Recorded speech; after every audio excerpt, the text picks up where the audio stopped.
Salut, bienvenue dans cette vidéo. Aujourd'hui, je vais te partager mon plan pour atteindre 1 million par an sans équipe, donc 1 million d'euros, pas 1 million de roupies, et 1 million d'euros de profit par an sans équipe. Ok, pourquoi sans équipe? Pas parce que j'aime pas les humains, mais pour la raison que je vais évoquer juste après, qui rentre dans la vision que j'ai pour la suite. Premier point, je vais te présenter, enfin je vais me présenter moi déjà, te présenter le plan.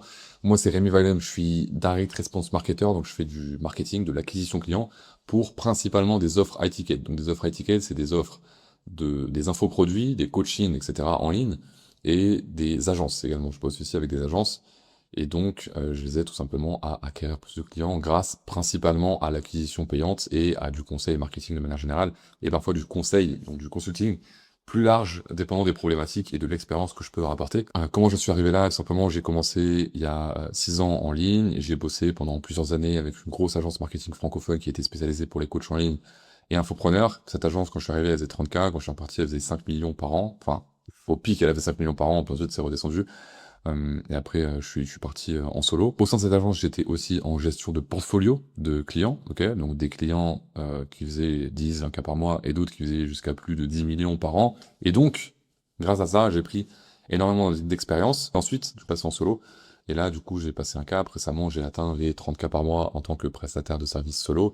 Je vais te présenter le modèle sous lequel je suis. Je vais te présenter le modèle que je vais poursuivre pour atteindre les 1 million par an sans équipe, ou en tout cas avec une équipe très restreinte. Et puis, j'espère que la vidéo t'aidera. Si t'es prestataire, si t'es une agence, ça peut t'aider. Si t'as une offre étiquette, ça peut t'aider parce que les schémas de pensée vont être les mêmes. Et puis, tu pourras suivre l'évolution. Je vais pas documenter tout le long, je vais pas faire une vidéo par semaine ou quoi. De temps en temps, quand j'y pense, je documenterai l'avancée. Mais globalement, je pourrais faire une vidéo, en tout cas, quand j'atteindrai l'objectif d'ici quelques mois. Et je pourrais regarder celle-ci en me rappelant le bon vieux temps, donc ça sera cool. Mais bref, on est dimanche. J'aime bien faire des plans le dimanche, donc je vais faire mon plan. Actuellement, j'ai déjà outline un petit peu tout à l'heure. En fait, j'ai outline quand j'ai fait la première version de cette vidéo.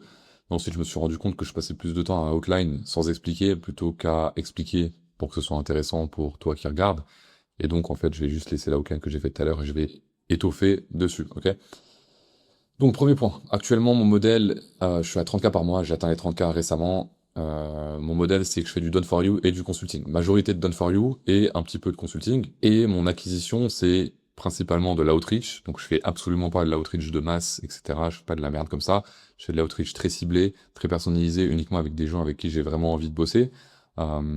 Principalement par email, Instagram, etc. Et bouche à oreille, parce que quand tu as des résultats pour tes clients, t'en as certains qui sont gentils et qui t'en recommandent d'autres. Et puis si c'est des clients qui sont intéressants, je bosse avec. Actuellement, je suis à 6 clients en Done for You. Raisonnablement, je peux en prendre 8, 9, facile. Mais je suis à 6. Me laisse volontairement un gap de temps libre pour les raisons que je vais t'expliquer après. Et j'ai 2 clients en consulting. En consulting, j'ai euh, au total une dizaine de clients, mais actuellement j'en ai 2 en simultané, et un troisième potentiellement qui arrive derrière qui sera un cas. Mon retainer sur le consulting en général c'est 2 000 euros. Là, la moyenne, en tout cas, c'est 2 000 euros. Et j'en ai potentiellement un troisième à 1 000 euros parce que je connais la personne et que le business est plus petit. C'est plus pour aider que pour vraiment avoir un client consulting. Mais je pense que je peux lui apporter pas mal de valeur. Donc, c'est un deal qui va potentiellement se faire. Donc, Done for You, 6 clients. La moyenne du retainer que j'ai, c'est 4K5. J'ai 2 modèles. Retainer fixe. Le plus bas que j'ai en retainer fixe, c'est 3 000 euros actuellement. Ok. Et c'est des retainers qui sont amenés à évoluer puisque c'est des débuts de collab. Et donc, en début de collab, je facture moins, puis ensuite, on augmente. C'est dit de base, hein, c'est pas une surprise pour eux, mais voilà. Et ensuite, un autre modèle, et c'est celui sur lequel je vais capitaliser par la suite, c'est baseline plus pourcentage.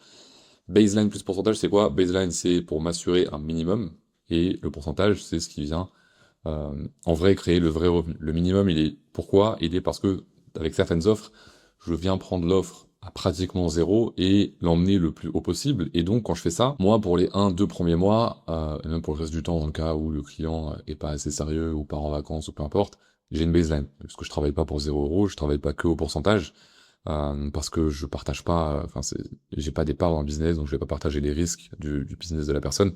Surtout dans les cas où, tu sais, t'as des gens, des fois, ils partent en vacances un mois, il y a rien qui se passe, etc. Bref. Juste pour, en gros, m'assurer que je sois safe à ce niveau-là, j'ai une baseline qui est, en général, aux alentours de 3K aussi. Et cette baseline, elle vient là juste pour les moments où il y a rien qui rentre au début, et où on construit tout. Et après, c'est le pourcentage qui overtake la baseline. Donc, du moment que le pourcentage dépasse les 3K, qui sont la baseline, Je passe uniquement au pourcentage, ok? Avec ce modèle, j'ai parfois des factures qui sont au-dessus de 10K par client, et donc ça me permet d'avoir une bonne moyenne de clients. Ça, c'est le revenu principal. En moyenne, j'ai 6 clients à 4K5 de moyenne, on va dire, et donc c'est à peu près 27K total par mois, et j'ai 2 clients à 2000 euros. En consulting, c'est pas un modèle sur lequel j'ai beaucoup capitalisé, mais tu vas voir que je vais le faire parce que, en fait, en réalité, quand tu bosses avec les bons business, le consulting, dans le cas où c'est quelqu'un qui a des équipes ou qui sait un petit peu déployer lui-même, ou en tout cas les problématiques peuvent être déployées par eux-mêmes, en fait on a un minimum de temps, un minimum d'input de ma part, et il va y avoir de gros résultats, et ça permet de garder des clients longtemps sur des retainers qui me demandent pas énormément de temps. Ok, donc ça c'est intéressant pour scaler, surtout en prenant en compte que j'ai pas d'équipe et que mon but c'est pas de scaler avec une équipe. Pourquoi je veux pas scaler avec une équipe? Tout simplement parce que le gros piège de la prestation de service, c'est de se dire ok, je suis prestataire de service, je fais 10, 20, 30K par mois, je suis un génie, maintenant je vais prendre une équipe, et du coup, je vais faire 10, 20, 30K x 10 parce que je vais recruter 10 personnes, ils vont chacun pouvoir faire ce que je fais et on va finir à 200, 300K et je suis riche. Le problème, c'est que, surtout dans la prestation de service marketing, quand tu délègues forcément à des gens qui sont moins bons que toi, parce que sinon, ils pourraient faire ce que tu fais tout seul. Et donc, tu finis souvent avec des problèmes de delivery et avec des résultats clients qui sont pas ouf. Donc, le seul moyen de contrer ça, c'est d'avoir des gens qui sont extrêmement compétents. Et dans la prestation de service marketing, les gens qui sont extrêmement compétents, c'est des gens qui gagnent déjà très bien leur vie. Donc, tu peux pas te permettre de payer un mec 3000 euros alors qu'il est très bon en marketing et qu'il pourra en faire 10, 15, 20 tout seul. Ok? Ce qui veut dire que si je veux scaler en équipe, ça veut dire qu'il faut d'abord que je sois capable de dégager assez de cash flow pour payer des mecs 10, 20, 30K au mois, dépendant du type de client avec qui ils bossent, dépendant du pourcentage qu'ils prennent, etc. Il faut que je puisse avoir un modèle où je peux facilement sortir des factures à plusieurs centaines de milliers d'euros par an pour un prestataire, en tout cas pour un membre de l'équipe. Et donc, pour que ce modèle soit viable et que je puisse scaler sereinement et bosser uniquement sur des gros comptes, il faut que je puisse, à mon sens, générer 1 million ou pratiquement 1 million tout seul par an de profit. Et là, il y aura deux choses qui sont intéressantes pour moi. Première chose, je pourrais payer le meilleur talent possible, que ce soit en France ou sur d'autres marchés. Et deuxième chose, à titre personnel, ce serait une satisfaction personnelle de savoir que si je suis tout seul avec un ordinateur, je peux générer 1 million par an avec mes compétences, avec mon cerveau. Et donc, c'est un objectif que je veux atteindre aussi. Ok. Je sais pas si j'ai déjà dit au début, mais d'ailleurs, j'ai des clients sur le marché français, sur le marché US et sur le marché UK. Donc, j'ai les trois marchés qui sont ouverts à moi. J'ai capitalisé une partie sur le marché français pour l'instant et je vais continuer comme je le fais actuellement sur le marché US et UK. Je vais t'expliquer précisément. Donc, le but, c'est 1 million par an. 1 million par an, c'est 84 000 euros par mois si on arrondit. C'est 83 333 euros par mois, mais 84 000 euros par mois si on arrondit. Et donc, ce qui veut dire que il faut que je génère 84 000 euros de profit par mois seul. Donc voici la répartition à laquelle j'ai pensé. Désolé, ça n'arrête pas de bouger. La répartition à laquelle j'ai pensé. Je peux raisonnablement absorber 8-9 clients avec le type de prestat et de scope que j'ai actuellement. Donc on va dire 8 clients pour être safe. Okay, 8 clients, ça veut dire qu'il faut que je prenne 2 clients de plus. Pour l'instant, je les prends pas volontairement pour justement avoir la place de faire ce que je fais ici. Je vais t'expliquer un peu plus en détail ce que je fais ici pour aller leverage ce que je veux faire ici. Ok. Mais bref, il faut 8 clients, 8 000 euros par mois. Ce qui veut dire que les clients que j'ai actuellement, c'est ma priorité. La priorité des gens quand ils veulent scaler, souvent, c'est d'aller chercher des nouveaux clients. Moi, ma priorité, c'est de satisfaire ceux que j'ai déjà et de les aider à monter en gamme et de les aider à me payer plus. Donc ceux que j'ai en pourcentage, plus je leur fais faire d'argent, plus je suis payé, et donc plus il faut que je me focus dessus pour aller chercher la moyenne de retainer à 8K. Ceux qui actuellement sont en dessous de la moyenne, c'est pas très grave. Un, leur retainer va monter. Deux, ceux qui sont en baseline plus pourcentage, ils m'aident artificiellement à monter la moyenne, puisque en baseline, ça m'est déjà arrivé, de prendre des factures à 12, 13, 14, 15K. Et donc, en fait, il suffit d'avoir 2-3 clients où je prends 15K, et au final, les autres, c'est assez facile, en moyenne, tant qu'ils sont à 4-5 000 euros de retainer fixe, c'est assez facile de faire en sorte que la moyenne, elle reste aux alentours des 8 000. Ok, ça c'est le premier point. 8 clients, 8 000 de moyenne, ça fait 64 000 euros par mois, ce qui veut dire qu'il me reste 20 000 euros à trouver pour être à 1 million d'euros par an. 20 000 euros, je vais tout simplement capitaliser sur le consulting. C'est quelque chose sur lequel j'ai pas beaucoup capitalisé pour l'instant. Je vais le faire à partir de maintenant parce que c'est le meilleur moyen pour moi de pouvoir apporter un maximum de résultats à un maximum de business différents en un minimum de temps. Et donc, je vais capitaliser là-dessus. Comment je vais faire? J'ai commencé il y a 2-3 semaines, contenu. À mon sens, ça va alimenter ce type d'offre.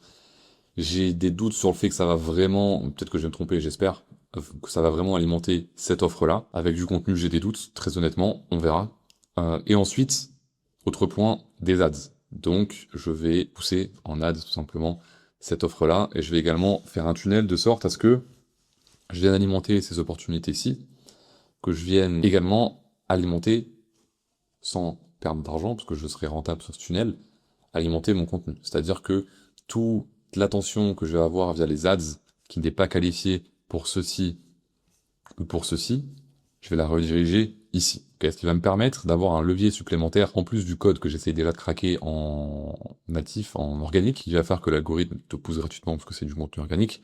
Je vais aussi utiliser la pub pour pousser mon organique et avoir un double effet de levier pour essayer d'aller plus vite à ce niveau-là aussi, pour venir me décrocher des opportunités ici et ici. Pourquoi contenu et ads? Tout simplement parce qu'il y a beaucoup plus de leviers que dans l'outreach et le bouche-à-oreille. Outreach et bouche-à-oreille, c'est bien. Outreach, je continuerai de le faire parce que je fais pas d'outreach de volume, je vais pas chercher des centaines de personnes chaque semaine, chaque mois. Moi, de base, mon outreach, c'est 1 ou 2 personnes par semaine de temps en temps. Quand vraiment j'ai envie de bosser avec quelqu'un, c'est quelque chose que je vais continuer à faire quand j'ai vraiment envie de bosser avec quelqu'un parce que c'est le meilleur moyen d'avoir un contact direct. Si ça t'intéresse d'ailleurs, je pourrais te parler de ma méthode d'outreach plus en détail dans une autre vidéo. Et bouche-à-oreille, forcément, bah, ça va continuer aussi tant que je suis bon dans ce que je fais.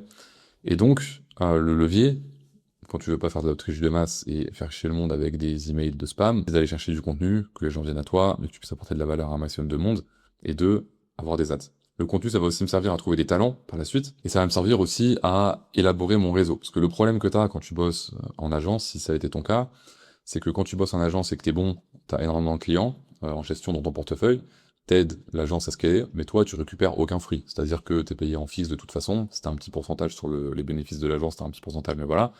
T'es payé en fixe, et tous les clients, ils dealent avec le CEO de l'agence, ils dealent pas avec toi. Toi, t'es juste le petit mec t'es l'ouvrier qui fait ses ads, ils en ont rien à foutre.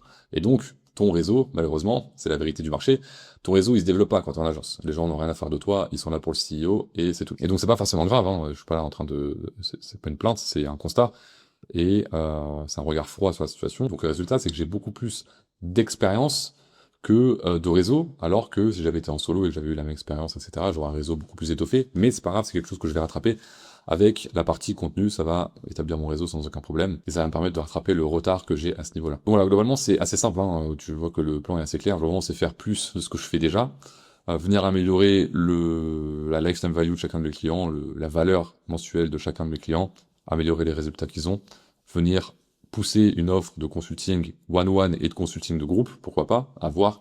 Ça, je fais pas de plan sur la comète. Je verrai en fonction du marché, des opportunités que j'ai, etc. Ça sert à rien de faire un plan dans le détail à 100% et de se dire ça va se passer comme ci ou comme ça. J'en sais rien. Donc ce sera du consulting de groupe one-one. Je sais pas ce que je vais scaler, gérer. En tout cas, ça va me permettre de venir chercher du complément ici, et la majorité du revenu viendra quand même du done for you. Et avec ce modèle, globalement, si c'est un modèle que je veux pousser, une fois que j'ai 1 million par an de sortie en étant tout seul, globalement, tout ce qu'il me faut, c'est des tueurs à gages à côté de moi, que je peux payer 10, 20, 30K par mois, que je peux payer au pourcentage ou peu importe, et tout simplement bosser avec des clients de plus en plus gros. Étant donné que je bosse avec des clients sur le marché FR, mais aussi sur le marché US et UK, je vais pouvoir aller chercher des retainers au fur et à mesure qui vont à plusieurs dizaines de milliers d'euros par mois. Pourquoi? Parce que quand tu prends un pourcentage, ton retainer il peut monter assez vite. J'ai pas d'expérience sur des retainers qui sont à 20, 30, 40K avec du pourcentage, très honnêtement. Donc je sais pas à quel moment est-ce que ça break, à quel moment est-ce que le client commence à se dire il est sympa mais il me coûte un peu cher, on verra, on découvrira ça par la suite. Mais globalement, c'est largement un modèle, celui-ci, un modèle sur lequel je peux scaler à plusieurs millions par an facile. Pour l'instant, je vais chercher 1 million par an. Quand j'y suis, je réfléchirai à la suite. J'espère que la vidéo t'a plu. Si t'as des questions, n'hésite pas, on peut connecter sur Instagram. Je mets mon Insta dans la description. Alors tu peux me poser des questions aussi là-bas, je réponds. Si tu as une offre high ticket, que tu veux scaler une offre high ticket, n'hésite pas aussi, on peut connecter et voir ce qui est possible de faire ou non. J'ai d'autres contenus sur la chaîne évidemment pour acquisition client, marketing. J'ai aussi du contenu sur Insta, TikTok, etc., les autres plateformes. Je vais pousser ça de plus en plus. Là, je viens de démarrer, donc je commence à prendre un rythme et à comprendre le truc, mais ça va être de plus en plus intéressant et de plus en plus rempli de valeur au fil du temps. Donc n'hésite pas aussi à t'abonner, et puis à bientôt. Ciao, ciao.